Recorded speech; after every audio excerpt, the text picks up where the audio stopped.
Hey guys, this is Shadow trying to give you a little tutorial on the Ifrit run. This is on its hard mode, and I have no idea. Really, I've never done this kind of thing before. So anyway, here it goes. This is from the Conjurer's perspective because I'm playing as the Conj right now, but I'm going to the left side. The other one right now is going to the right.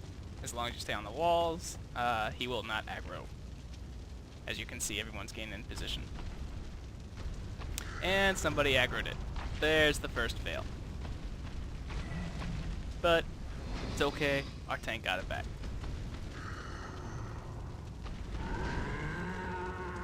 Fortunately, it was at the very beginning. The tank is currently not where he should be though, so yeah.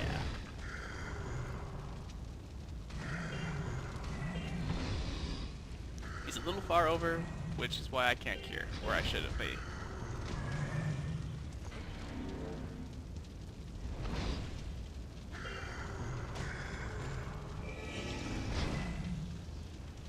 So, as the Conjurer's role, it is just to keep curing the tank and only focus on the tank. The guy all the way at the other side by his legs is the other Conjurer. That tends to be where the spot is for the that side to stay at. These two spots will never get affected by the puddles that appear on the ground. The cracks, however, can still get you, and that's when you need to back out.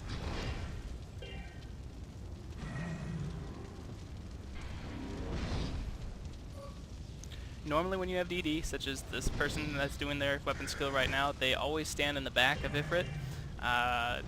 That's the main spot where any DD is going to be, except for thaumaturges. They're tending to be a little further in the back.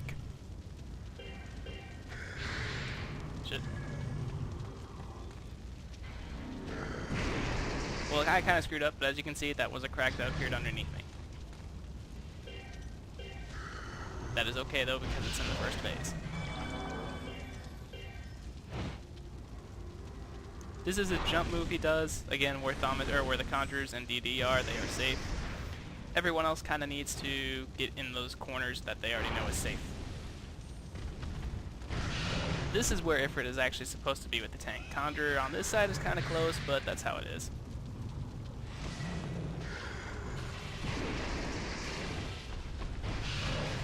That swipe motion that you see him do is whenever it's always followed by another swipe. Otherwise, he does cracks, puddles, or any other AoE or a jump. Always got to keep an eye on it. It's kind of harder for the tanks or the DD and the thaumaturge in the back to actually see the swipe, but that's how Conjurers know how to time their stuff. If he does his swipe right away, or if you see the swipe, if you cast immediately after it, you have enough time to do your cast and then not worry about the cracks, because then you can run off.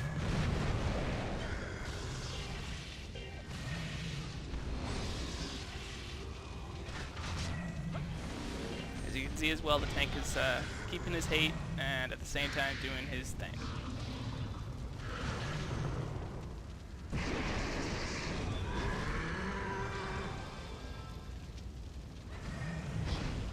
Since this fight is going really well, I haven't needed to use the Shroud of Saints. Shroud of Saints. Shroud of Saints would give the Conjurer their refresh and at the same time reduce their enmity.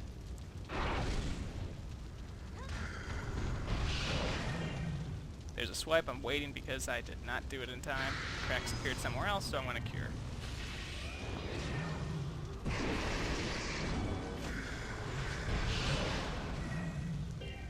Again, cure was not ready, so I'm waiting. This is his berserk form when he lights up like that. Everything he does now is triple. So the cracks, there's now 3 cracks that will appear on the ground instead of 1. And same thing with his dashes.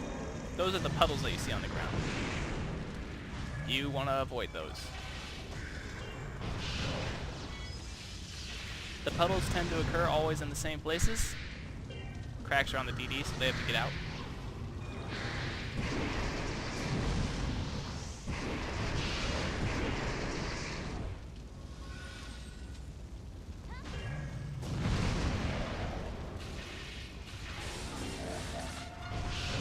Again, he did a slash. I don't have time to do anything, so I'm waiting to see what he does next. So another slash, so I'm doing Stone Skin.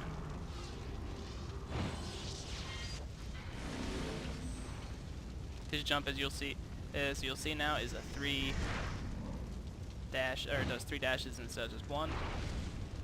After he does his Hellfire, it's 3 different Ifrits doing their dashes, and there's 3 dashes.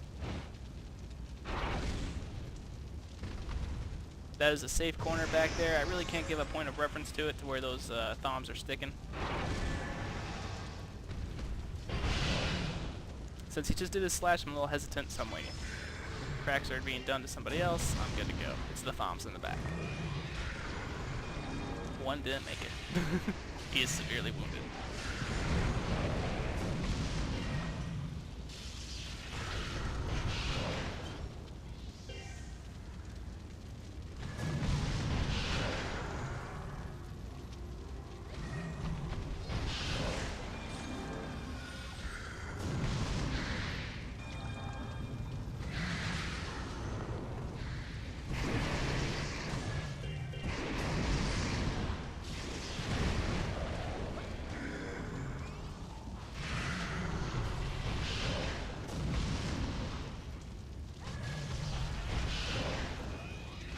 Kind of risking it by curing myself, or not curing myself, but giving me Stone Skin, but the other Conjurer took care of that. Puddles tend to only happen in those certain areas again. DD that's usually right behind are okay. Mage on that side that Savari is on, there's 3 that occur. There's like a very narrow margin as to where you can be.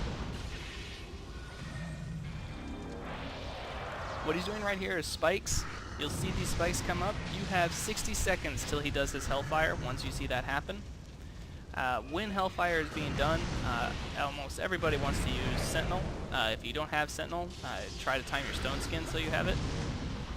If you don't have Stone Skin or Sentinel, it's kind of risky, but hopefully you make it.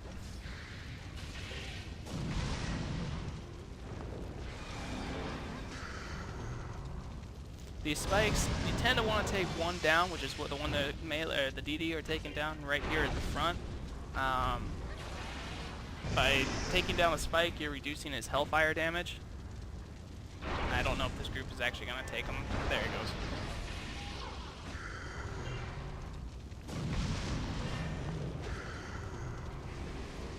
There's about another 10 seconds or so until he does his Hellfire, so I'm getting ready to use Sentinel on my part.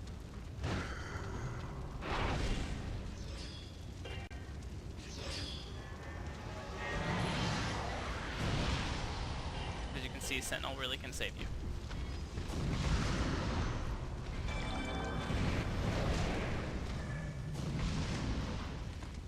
Cracks are on me, getting the fuck out of there.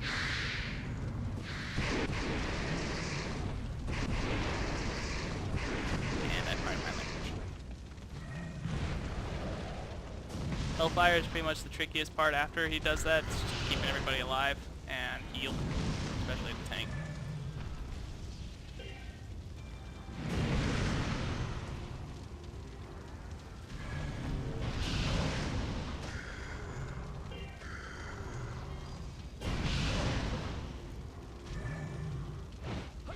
His jump, it can be a savior to the when he does that. It can save a party.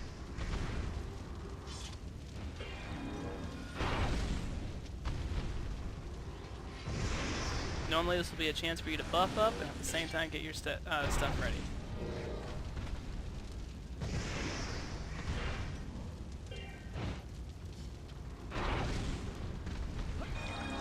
We pretty much regained pretty well after that, so now we're just continuing on with the fight. Again, the cracks are at the thoms. With the cracks as well, they occur where people are standing, so nobody ever runs towards the tank or towards the Conjurers. We don't want any more cracks on them than we have to.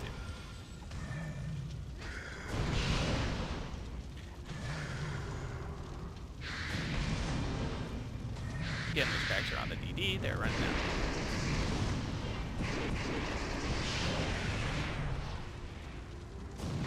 The lag delay can seem a little ridiculous, which is why you pretty much have to time it perfectly, otherwise that lag will kill you.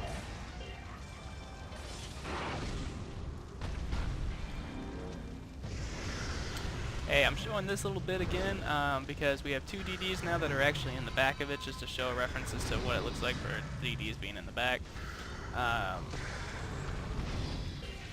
This is just they're going to the sides because they're doing their abilities to chain.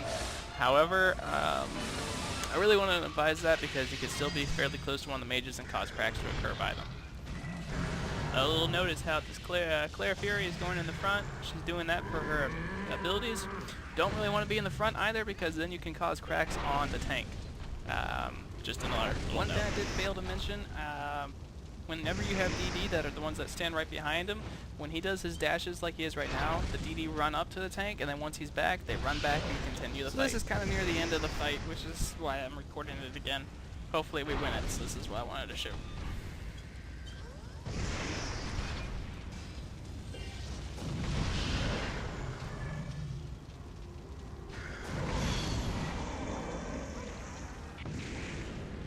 And that is the fall of Ifrit. Once he's down, feel free to, if there's anybody that's down, to help them. Looks like they're already getting them. As you can see, you get a chest in the center. Be sure to click on the chest right away because you want to get your items. Pictures after. Looks like it gave me a cudgel, except I already have it. That is my first duplicate. So anyway, that's how you'll see the items appear. They come from that chest, otherwise it's random. So anyway, that's how it is, and see you guys on the next run.